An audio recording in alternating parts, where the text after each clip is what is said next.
closely, plaything. I know your kind better than the others. Better even than Belikar.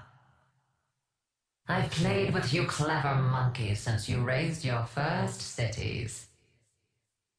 And you never cease to surprise me. There are so many ways to have fun with you, so many paths to lead you down. Oh, I hope that doesn't scare you. It shouldn't. When someone who's older than time says you're special, pick up your chin and do what they say. My playthings only meet bad ends when they dig in their heels. They have notions of right and wrong, good and bad, made-up nonsense that just gets in the way.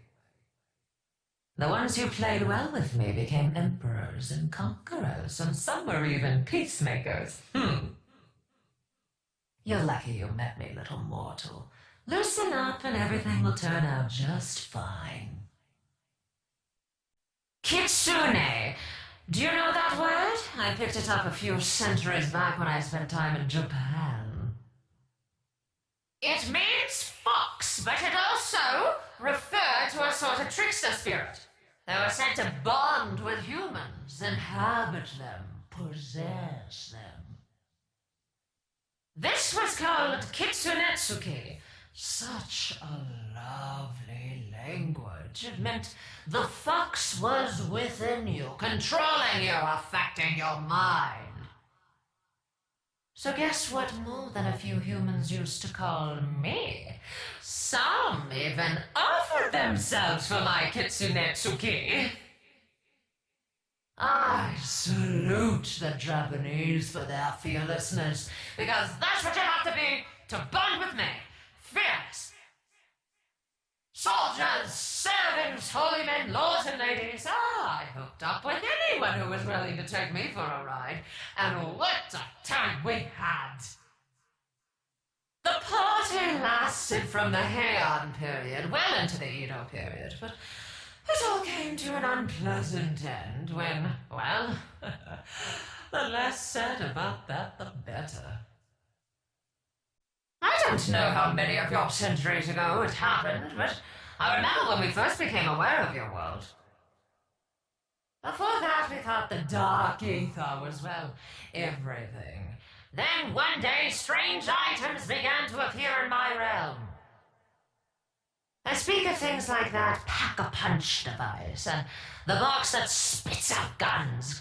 They caused quite an uproar among my kind. Yeah, Tudo! Tudo! How do they work? Where do they come from? And what kind of trouble could I stir up over there? I spent several of your lifetimes just catching glimpses through the dimensional veil. I watched you silly things discover agriculture and start to trade routes, all the basics. So the mechanisms that landed in the dark ether must have come from your future. Don't ask me how. Oh, I was too busy playing with your ancestors to care. At first, I got them to see me in campfires, then in pools of water. Later, it was mirrors and then crystal balls. The more civilized you became, the more refined the lens through which we spoke. But there was no crossing over, no visiting in the flesh, so I looked for a way to deepen my contact and my control.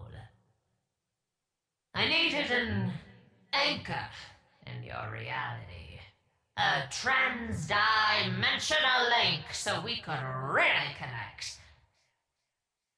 And that's when it hit me.